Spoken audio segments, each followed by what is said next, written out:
पंतप्रधान नरेंद्र मोदी आणि राजनाथ सिंह यांच्यामध्ये आज हाय प्रोफाईल बैठक। पहलगाम हल्ल्याच्या पार्श्वभूमीवर अनेक महत्त्वाच्या मुद्द्यांवर चर्चा होणार। राजनाथ सिंह आणि मोदींच्या बैठकीकडे देशाचं लक्ष। उपमुख्यमंत्री एकनाथ शिंदे यांचा वारकऱ्यांना मोठा दिलासा। 2023-24 मध्ये वारी दरम्यान मृत्युमुखी पडलेल्या वारकऱ्यांच्या कुटुंबियांना 5 लाखांची मदत होणार। सर्व पालखी संस्थांना मृत्यू झालेल्या वारकऱ्यांची माहिती देण्याचं आवाहन। एल्फिस्टन पुलाच्या मुद्द्यावरून आदित्य ठाकरे स्थानिकांसोबत। गणपतराव कदम मार्गाचे काम पूर्ण होईपर्यंत आणि सायन पूल वाहतुकीसाठी खुला होईपर्यंत आम्ही सरकारला हे कनेक्टर बंद करू देणार नसल्याचं आदित्य ठाकरेंचं वक्तव्य। वक्फचा काळा कायदा तात्काळ रद्द करण्याची असदुद्दीन ओवेसी यांची मागणी। वक्फ कायद्यानुसार वक्फची सर्व संपत्ती ईश्वराच्या मालकीची। सुधारणेमुळे सर्व जमीन कब्जे धारकांच्या हाती जाणार। परभणीत आयोजित एका कार्यक्रमात ओवेसी यांची वक्तव्य। सामनाच्या अग्रलेखातून सरकारवर टीकास्त्र। देशभरात हजारो पाकिस्तानी आले कुठून? हल्ल्यानंतर सरकारला पाकिस्तानी नागरिक आठवले का? देशाच्या सुरक्षेशी मोठा खेळ। शहर विकास आराखडा रद्द होणार नाही। शहराच्या विकासासाठी आराखडा फायदेशीर। रत्नागिरीचे आमदार किरण सामंत यांचा ठाम मत। वर्ध्याच्या हिंगणघाटात ठाकरेंच्या शिवसेनेला खिंडार। माजी नगरसेवक बंटी वाघमारेंचा असंख्य कार्यकर्त्यांचा भाजपात प्रवेश। भाजप आमदार समीर खुणावार यांच्या नेतृत्वात पक्षप्रवेश। पुण्यात राष्ट्रवादी महिला काँग्रेस सशक्त संघटन पश्चिम महाराष्ट्र विभागीय पदाधिकारी कार्यशाळेचं आयोजन। कार्यशाळेला राष्ट्रवादी काँग्रेसचे प्रदेशाध्यक्ष सुनील तटकरे उपस्थित। एनसीईआरटी 7वीच्या अभ्यासक्रमात बदल। एनसीईआरटीने मुघल दिल्ली सल्तनत हे विषय काढले। महाकुंभ आणि चारधामाचा अभ्यासक्रमात समावेश। सीईडीच्या गणिताच्या पेपरमध्ये घोळ। गणिताच्या पेपरमधील निम्मे पर्याय चुकीचे। 20 ते 25 प्रश्नांचे पर्याय चुकीचे असल्याने गोंधळ। काही प्रश्नांचे 4ही पर्याय चुकीचे असल्याचे विद्यार्थ्यांना आढळले। सोलापूरच्या कृषी उत्पन्न बाजार समिती निवडणुकीची आज मतमोजणी। भाजपाचे आमदार सचिन कल्याण शेट्टी आणि भाजपाचे आमदार सुभाष देशमुख यांची प्रतिष्ठा पणाला। दुपारपर्यंत निकाल हाती येण्याची शक्यता। सोलापूर बाजार समितीची निवडणूक। बाजार समिती निवडणुकीची आज मतमोजणी। कल्याण शेट्टी आणि देशमुखांची प्रतिष्ठा पणाला। एल्फिस्टन पुलाचा तिढा आज सुटणार का याकडे लक्ष। पुलाच्या फाटकामाला स्थानिकांचा विरोध। आज एमएमआरडीए प्रशासनासोबत स्थानिकांची महत्त्वाची बैठक। पाकिस्तानी नागरिकांना निर्धारित कालावधीत भारत सोडण्याचे आदेश। आदेशाचे पालन न केल्यास 3 वर्षांचा तुरुंगवास किंवा 3 लाख रुपये दंडाची शिक्षा होणार। सीमा ओलांडलेला बीएसएफ जवान अद्यापही पाकिस्तानी सैन्याच्या ताब्यात। 4 दिवसानंतरही सुटका नाहीच। उपमुख्यमंत्री एकनाथ शिंदे जगदाळे आणि गणबोटे कुटुंबियांची भेट घेणार। पहलगाम हल्ल्यात संतोष जगदाळे आणि कौस्तुभ गणबोटेंचा मृत्यू। भारत पाक सीमेवरील पीक काढणी 2 दिवसात पूर्ण करा। सीमा सुरक्षा दलाचे सीमा भागातील शेतकऱ्यांना निर्देश। सीमा भागात सुरक्षा वाढवली। पंजाबला सर्वात जास्त फटका। सीमा सुरक्षा दलाचे सीमा भागातील शेतकऱ्यांना निर्देश। पुण्यातील काश्मीरी विद्यार्थी पुणे पोलीस आयुक्तांची भेट घेणार। विद्यार्थ्यांवर होत असलेले हल्ले आणि भीतीच्या वातावरणामुळे संरक्षण देण्याची मागणी।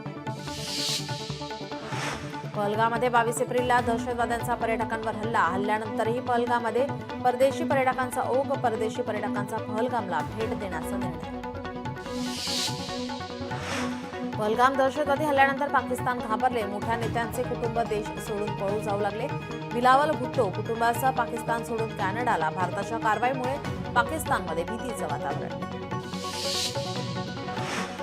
सलग 4थ्या दिवशी कुपवाडा पूंछ जवळील नियंत्रण रेषेवर गोळीबार सुरू। पाकिस्तानी लष्कराकडून सीमेवर गोळीबार सुरूच। भारतीय सैन्याकडून पाकिस्तानला चोख प्रत्युत्तर। भारताकडून अटारी सीमा बंद। पाकिस्तानला मोठा फटका। पाकिस्तानमध्ये आपत्कालीन उपाययोजना सुरू। औषधांचा तुटवडा निर्माण होऊ नये यासाठी सरकारचा प्रयत्न। पाकिस्तानची पुन्हा कर्जासाठी याचना। चीनकडून मागितली 10 अब्ज युआनचं कर्ज। आर्थिक गरजांसाठी पाकिस्तान अन्य देशांवर अवलंबून।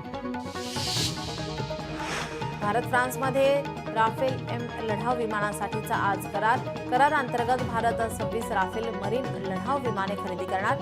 22 सिंगल सीटर आणि 4 ट्विन सीटर ट्रेनिंग विमानांचा समावेश. उल्हासनगरमध्ये अजूनही 17 सिंधी पाकिस्तानी नागरिक आज देश सोडून जाणार. शॉर्ट टर्म व्हिसावर हे नागरिक भारतात वास्तव्यास. पोलीस उपायुक्त सचिन गोरे यांची माहिती.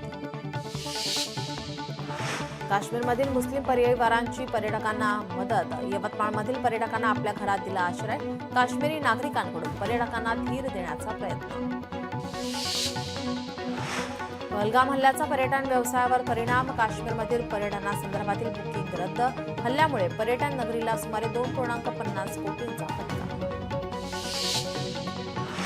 पहलगाम हल्ल्याचा मुस्लिम धर्मीयांकडून निषेध. अलिबागमध्ये रॅली काढून नोंदवला निषेध. कराडमध्ये राष्ट्रवादी काँग्रेसच्या वतीनं संयुक्त महाराष्ट्र गौरव रथ सोहळ्याचं आयोजन. गौरवशाली महाराष्ट्र महोत्सव 2025च्या अनुषंगाने गौरव रथाचं आयोजन.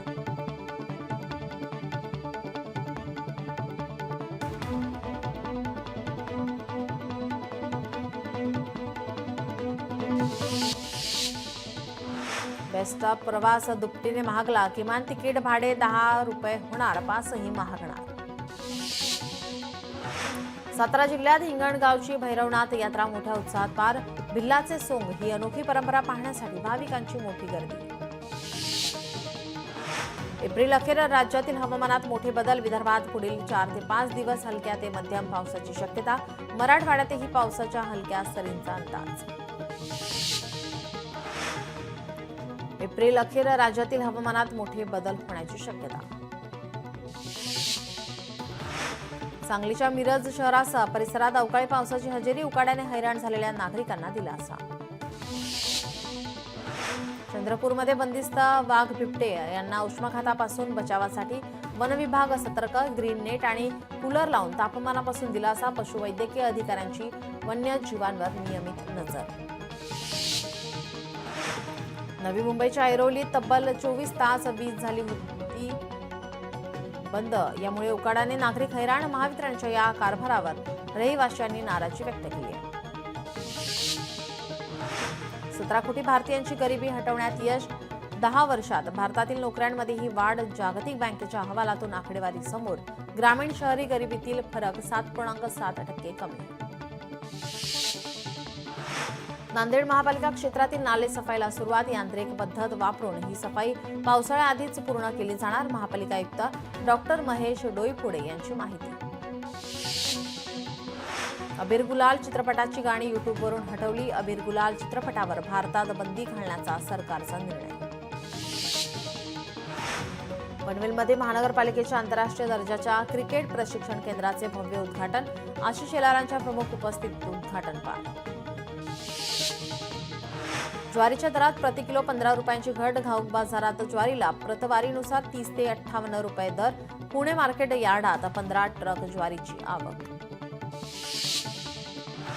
बीडच्या केज तालुक्यात वादळी वाऱ्यासह रिमझिम पाऊस. अनेक ठिकाणी झाडं कोसळली. फळ झाडांचं मोठं नुकसान. नांदेडमध्ये बदलत्या वातावरणाचा पिकांवर परिणाम. शेतकऱ्यांची चिंतेत वाढ. शेतकऱ्यांनी पीक वाचवण्यासाठी पिकावर महागडी औषधं फवारणी केली. हेडफोन घालून वाहन चालवणाऱ्यांवर कारवाई होणार. परिवहन मंत्र्यांच्या बैठकीत निर्णय होणार. तक्रारीसाठी संपर्क क्रमांक दिला जाणार. पालघरमध्ये भूकंपाचे धक्के. डहाणू तलासरी भागात संध्याकाळी 7:23 सुमारास भूकंपाचे धक्के जाणवले. नागरिकांमध्ये भीतीचं वातावरण. धाराशिवमध्ये कचरा डेपोचा प्रश्न पुन्हा एकदा ऐरणीवर. कचरा डेपोमुळे परिसरात मोठ्या प्रमाणावर दुर्गंधी आणि धुराचे साम्राज्य पसरत असून नागरिकांमध्ये आजाराचे प्रमाण वाढते. कचरा डेपो इतरत्र ठिकाणी हलवा या मागणीसाठी महाविकास आघाडीकडून आमरण उपोषण. केरळच्या तिरुअनंतपुरम विमानतळाला बॉम्बची धमकी. आंतरराष्ट्रीय विमानतळाला बॉम्बने उडवण्याची धमकी. विमानतळावर चौकशी सुरू. सुरक्षा वाढवली. विना तिकीट प्रवास करणाऱ्या प्रवाशांविरुद्ध कोकण रेल्वेची कडक मोहीम. 2024-25 या आर्थिक वर्षात तब्बल 9,731 विना तिकीट प्रवास करणाऱ्यांना प्रवाशांवर 23 कोटी रुपयांचा दंड वसूल. सोलापूरच्या सिद्धेश्वर तलावात शेकडो मासे मृतावस्थेत. भाविकांना माशांच्या दुर्गंधीचा त्रास. दूषित पाण्यामुळे माशांचा मृत्यू झाल्याचा प्राथमिक अंदाज. अकोल्यात पुरणखेड तीर्थक्षेत्र चंडिका देवी मंदिराच्या दानपेटीतील रक्कम चोरीला. घटनेने परिसरात खळबळ. पोलिसांकडून अधिक तपास सुरू.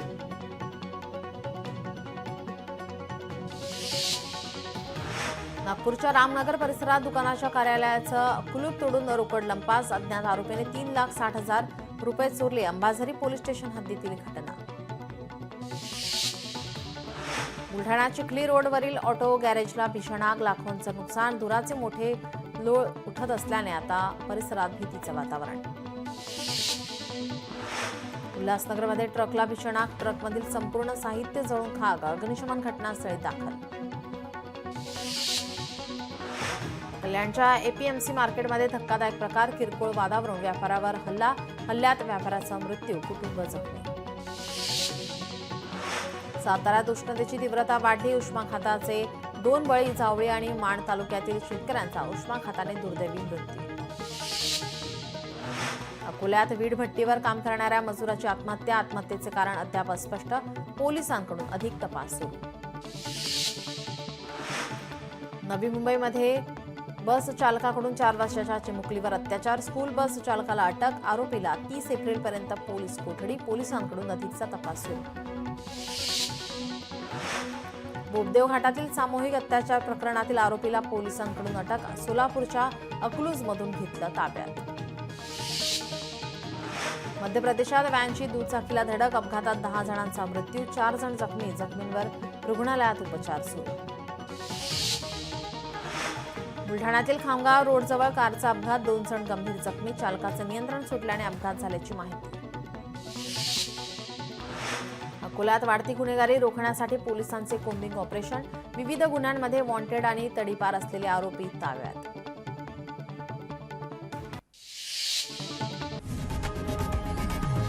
लोकशाही मराठी ऐका, पहा, जागरूक रहा.